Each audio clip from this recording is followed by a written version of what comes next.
कैसे देखते हो उनके इस यात्रा पे? नीतीश कुमार को लाडला सीएम भी बताया है उन्होंने। देखिए, प्रधानमंत्री जी का बार बार बिहार आना, जो लोग सवाल उठाते हैं और ये कह रहे हैं कि प्रधानमंत्री अब चुनाव आ रहा है इसलिए वो आ रहे हैं, दिल्ली का चुनाव समाप्त हो गया है इसलिए सब लोग आ रहे हैं, शायद वो लोग नहीं जानते कि इससे पहले भी प्रधानमंत्री लोकसभा चुनाव बीते अभी 7-8 महीना भी नहीं हुआ है। दरभंगा में उनका कार्यक्रम हो चुका है, जमुई में वो जनजातीय गौरव दिवस आकर उसका वो कार्यक्रम वहाँ पे कर चुके हैं, आज भागलपुर में प्रधानमंत्री थे।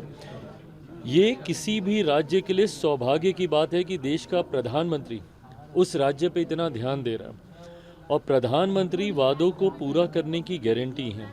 लोकसभा में जो जो वादे उनके द्वारा किए गए थे, ये कोई मामूली उपलब्धि है कि एक समय होता था जब देश भर में मात्र 2 एम्स होते थे, अब बिहार में 2 एम्स हो रहे हैं, पटना के साथ साथ दरभंगा में।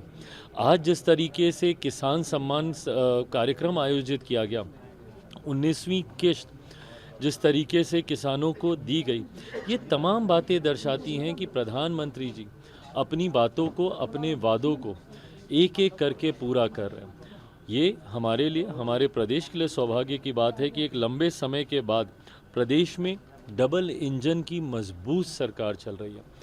देश में इसका नेतृत्व प्रधानमंत्री जी के द्वारा किया जा रहा है, राज्य में हमारे मुख्यमंत्री नीतीश कुमार जी के द्वारा इसका नेतृत्व किया जा रहा है और दोनों सरकार का तालमेल आज की तारीख में इतना खूबसूरत और इतना मजबूत है। परिणाम स्वरूप एक एक करके बड़ी से बड़ी परियोजनाओं को धरातल पर उतारा जा रहा है। लोकसभा में इस बार बजट में भी हम लोगों ने देखा जिस तरीके से बिहार को प्राथमिकता दी गई। कई लोग हैं जिनको बिहार के साथ धोखा उनको दिखाई दे रहा है, पर इससे पहले कब ऐसा होता था कि बिहार को एक साथ, और बिहार की जितनी ज्वलन समस्याएं हैं, भले वो मिथिलांचल की सिंचाई की समस्या हो या फिर कोसी की त्रासदी को, जिसको हर साल हम लोग कहीं ना कहीं कम ज़्यादा हर बिहारी को झेलना पड़ता है, साथ ही में इंफ्रास्ट्रक्चर डेवलपमेंट में जिस तरीके से ग्रीनफील्ड एयरपोर्ट का इसमें जिक्र किया गया, वहीं IIT एक्सपेंशन का जिक्र किया गया। हमारे लिए बहुत बड़ी बात है कि भाई मखाना बोर्ड, बिहार में सबसे ज़्यादा उत्पादन मखाना का होता है, उसको लेकर मखाना बोर्ड के गठन का इसमें जिक्र किया गया। मेरे मंत्रालय की एक लंबे समय से मांग थी कि पूरे देश भर में मात्र 2 निफ्टम है, जिसका जिक्र आज प्रधानमंत्री जी ने भी किया। तीसरा निफ्टम अगर खुलने जा रहा है तो वो हमारे बिहार में खुलने जा रहा है। तो प्रधानमंत्री जी के कार्यक्रम, उनका दौरा ये दर्शाता है कि प्रधानमंत्री जी की प्राथमिकता में बिहार है। विकसित देश की बात जब प्रधानमंत्री करते हैं तो कहीं ना कहीं उसकी नींव में बिहार का विकसित होना उतना ही महत्वपूर्ण है। उन्होंने कहा जंगल राज वाले कभी कुंभ को प्रेरित नहीं कर सकते हैं, जंगल राज की याद भी दिलाई। नहीं कर सकते हैं भाई, और तकलीफ इस बात की होती है कि सनातनी की आस्था को जिस तरीके से ठेस पहुंचाते हैं। आप व्यवस्था पे आपको सवाल उठाना है, आप उठाइए, पर ये मृत्यु कुंभ जैसी बातें करना या ये कहना कि ये सब चीज़ें फालतू हैं, कुंभ वगैरह, क्या मतलब है? ये लोग आस्था के साथ जाते हैं। भाई मैं खुद आस्तिक हूँ, नहीं कोई सनातनी बर्दाश्त करेगा इस बात को। आज प्रधानमंत्री जी ने कहा और बिल्कुल सही कहा, मैं खुद डंके की चोट पे कहता हूँ कि जो लोग सनातन धर्म को गाली दे रहे हैं और कुंभ के ऊपर सवाल उठा रहे हैं, कुंभ को गाली देने का काम कर रहे हैं, बिहार की जनता कितने महीने दूर रह गया चुनाव? बिहार की जनता बताएगी जो लोग इस तरीके से कुंभ को लेकर उसके ऊपर सवाल खड़े करने का काम कर रहे हैं। आखिरी सवाल, लालू जी और RJD ने ट्वीट किया है कि विश्व के सबसे झूठे प्रधानमंत्री हैं ये। कारण सिर्फ बोल देने से नहीं ना होगा, बताइए ना कौन सा वादा नहीं पूरा किया। और ये देश की जनता है, देश लोकतांत्रिक देश है हमारा, ऐसे में जो झूठ बोलता है देश की जनता उसको कभी स्वीकार नहीं करती।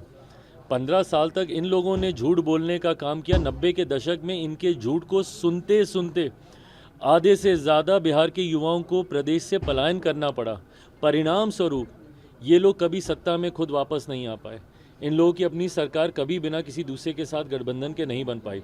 एक और उदाहरण, जिनके साथ ये लोग गलबैयाँ कर रहे थे, दिल्ली में केजरीवाल जी की सरकार, झूठा वादा ही था ना कि यमुना को साफ करेंगे। आज उसी यमुना पे सरकार दिल्ली में बनने से देखो बाया गया हो। झूठा नैरेटिव सेट करना, सिर्फ सामने वाले के ऊपर आरोप लगा देना और भाग जाना। तथ्यों के साथ बताइए कि भाई कौन सा ऐसा वादा है जो प्रधानमंत्री जी ने किया हो और उसको नहीं पूरा किया गया हो। एक एक बातों को प्रधानमंत्री ने पूरा किया। यही कारण ना है कि आज तीसरी बार वो देश के प्रधानमंत्री बने हैं। इतिहास में मुझे बता दीजिए कितनी बार ऐसा हुआ, और आखिरी बार जब ऐसा हुआ भी था तो परिस्थितियां कितनी स्वाभाविक थी वो ये होने के लिए।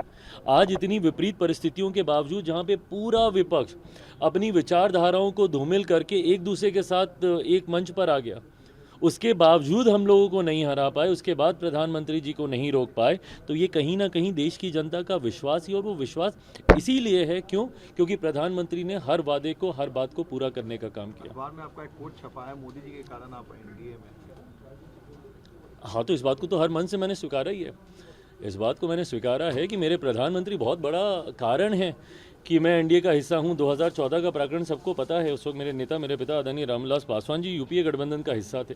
नहीं चाहते थे वो कि वो उस गठबंधन से बाहर आए, बट हाँ, उस वक्त जिस तरीके से उस वक्त के प्रधानमंत्री पद के दावेदार और मौजूदा देश के प्रधानमंत्री आदरणीय नरेंद्र मोदी जी अपनी बातों को रखते थे, 125 करोड़ देशवासियों का जिक्र वो उस वक्त करते थे, जात पात धर्म मजहब से उठकर देश में विकास की वो बात करते थे। इन तमाम बातों से प्रभावित होकर मैंने एनडीए में आने की सोच रखी।